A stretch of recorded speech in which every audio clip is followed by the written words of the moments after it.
What I saw after death was so amazing that it did not fit into any ideas about the other world. It turns out that even paradise can be shocking. No doubt about it, I had to end up there.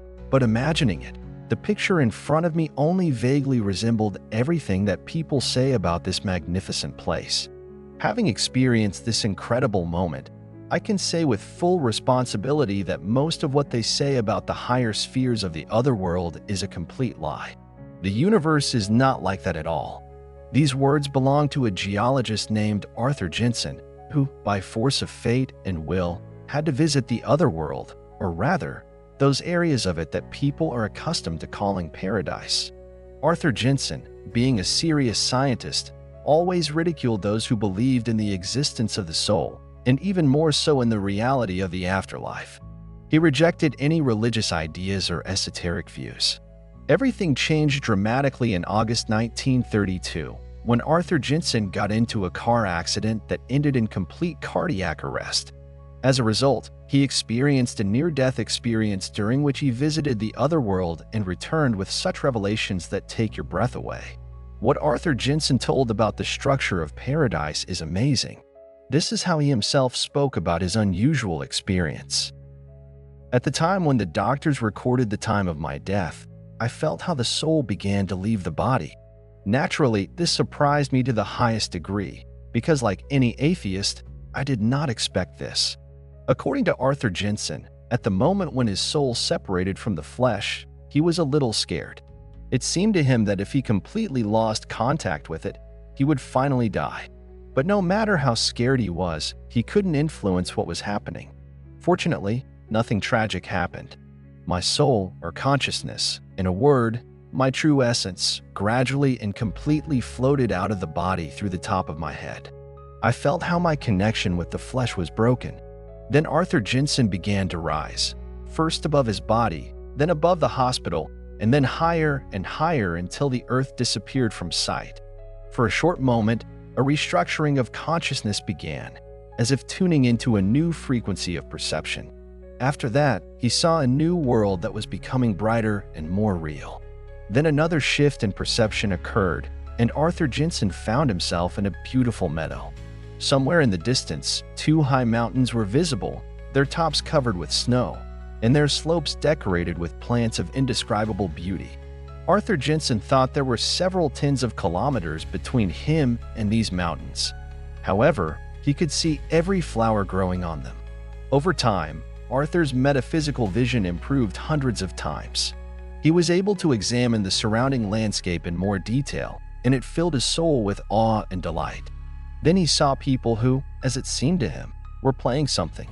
Feeling his gaze, they stopped, and several people from the group approached Arthur Jensen to greet him. Each of them looked no older than 20 to 30 years. Arthur Jensen admitted that he was enchanted, so graceful and light they were. One of the strangers told him that he was in another world. He also told him about some amazing abilities the inhabitants of the other world possess. For example, they do not know fatigue, they can read minds, and instantly move wherever they want. But this only applies to those who are in paradise, where Arthur Jensen had ended up. The inhabitants of this world told him that people are wrong to think of paradise as a place of complete carelessness, where they will only enjoy life and do nothing. Such ideas are inherent only to those who led a meaningless existence on Earth. Arthur Jensen said, "In the higher spheres of the other world, people work a lot, and first of all, on themselves, improving their personal spiritual qualities. There, they get the opportunity to fully realize their talents and abilities. There is no place for lazy people and slackers in paradise, and those who expect it to be something like a holiday home are deeply mistaken.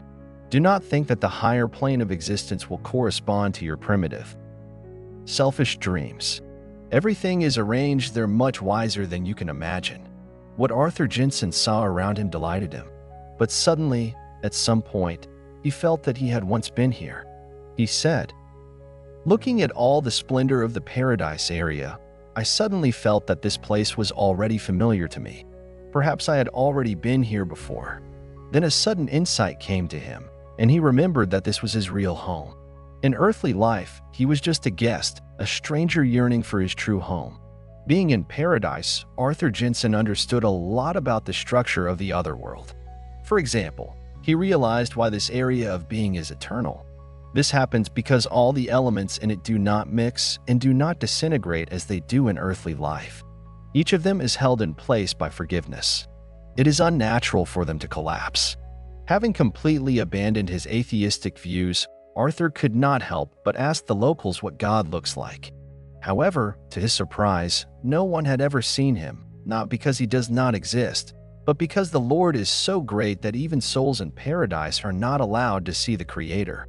But all of them, without exception, feel the powerful energy of love, goodness, and wisdom emanating from him. Arthur Jensen called this energy supervid.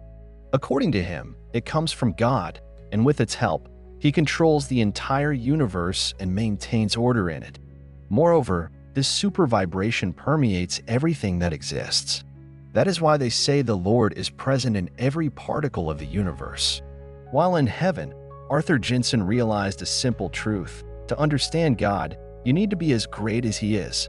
And for this, you need to tirelessly engage in self-improvement. This is why heaven actually exists, not so that the soul can indulge in idleness. Paradise is the joy of intense spiritual work that brings a person closer to the Creator. Arthur Jensen said, "Some believe in God, others do not. But when we find ourselves in a difficult situation, we begin to pray as if He exists. That is, we do not deny it. Deep inside, we are perfectly aware that God exists. And now even I, a former atheist, understand that God is a combination of many things, unknown laws of nature, light, electricity, gravity, time, space, infinity, and life itself." Arthur Jensen also learned that not all people find themselves in this beautiful place after death. Everyone in the afterlife receives either a reward or punishment depending on who they truly are, that is, based on the vibrations inherent in their soul. After the end of earthly life, souls are sorted into high and low vibrations. High vibrations indicate that a person did many good deeds, was selfless, and spiritually developed. Low vibrations indicate a person was focused solely on selfish desires. In the other world, a soul can only live in areas that resonate with its inner frequency. Like attracts like. Higher vibrations lead to paradise. Lower ones lead to what people call hell. Arthur Jensen said, "Some people think hell is a place of eternal cold, and others believe it is fiery. Both are right. It is really cold there, but not physically. It's a subtle, material cold. Souls there exist at the lowest vibrations, so they perceive their surroundings as icy. These low vibrations stem from spiritual qualities such as hatred, greed, selfishness, gloating, cynicism, indifference, and so on. But at the same time, these unfortunate souls retain their earthly desires, which they can no longer satisfy, since there is no coarse matter in the next world. These sinful desires create a fire, a flame of eternal dissatisfaction, inside the soul. So, outside, the soul feels icy cold, and inside, it feels like hell. Altogether, it is the pitch darkness of hell. Arthur Jensen noted that such souls need help because they cannot help themselves. That is why, from time to time, higher beings descend into these dark areas to show the way to those ready to repent and begin their ascension to true paradise. During a conversation with his new acquaintances, Arthur Jensen noticed that his mind was becoming clearer and clearer. He realized that everything in earthly life has its purpose. Just at that moment, one of his interlocutors told him he must return to earthly life. Arthur Jensen was indignant. He did not want to leave this amazing world. He begged to be allowed to stay, but the inhabitants of the other world were adamant. Their message was clear: important work still awaited him on Earth. One of them told him that a time of great confusion would come and many people would need his spiritual help. And when his work in earthly life was completed, he could return to this beautiful world and stay in it forever. After these words, Arthur felt tingling and a sensation of compression. A moment later, he woke up in his body. Now, having received this unique experience, he admitted, "I am very glad I was wrong about the metaphysical substance of man, and particularly about the existence of the afterlife. Now I have enough courage to admit that any atheist, Even the one who aggressively denies the reality of the spiritual world deep down hopes and wishes that life continues in some form after death. No matter how much people say that no one has returned from the other world, they continue to be interested in it, reading books and watching films about the afterlife. If they don't believe in it, why do they return to the topic again and again? It is a kind of strange self-deception. Another person who also visited the other world and returned with a special spiritual mission was Vincent Hensle. In 2011, at the age of 60, he experienced clinical death after an accident and visited heaven. Here's how it happened. While working on his farm in a quiet Swiss town, he was driving a tractor on a mountainside when, by absurd accident, an insect got into his eye. This caused a temporary loss of vision. He lost control, and the tractor plunged off a cliff. To survive, he jumped out, but the tractor dragged him along and he lost consciousness. When he awoke, he found himself in paradise. He said, "I saw many unusual things, forms similar to figures that couldn't be called human. Yet, I felt they were dear to me, perhaps my relatives, my parents, waiting for me. Outwardly, I did not recognize them, but there were other creatures made of light. Their presence was comforting." Then Vincent saw something descending from above.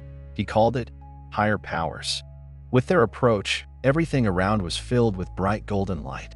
These powers radiated strength and wisdom and told him he was indeed in paradise, but that he had to return to earth. They instructed him to testify through words and paintings. Vincent was confused. He had never painted before. One of the voices insisted he must start painting images of the other world and share them with the world. This task seemed impossible, but sacred. He promised to try, even though he lacked the skills. The higher powers reassured him, promising help. As soon as Vincent accepted the mission, his return began. But first, he was shown many areas of paradise so he could later depict the vibrations he experienced. When he returned to his body, he had to endure immense pain during recovery. He said, "For a long time, I was tormented by pain. But more than that, I was worried about fulfilling the task given to me. What if I failed to paint? What would they do to me?" One night, while still in rehab, Vincent felt an irresistible urge to draw. Though he didn't know how, he felt a force helping him. He drew all night. He said, "Of course, these pictures weren't mine. Yes, my hands painted them, but higher powers from another space worked through them. I visited the spiritual world and was brought back with a mission. Since then, I feel like a link between heaven and earth." He added, "Every person needs to prepare for life after death. It exists, whether you believe in it or not. Each of us has our own life task, and we must make every effort to fulfill it, because what happens to us beyond our mortal life directly depends on this."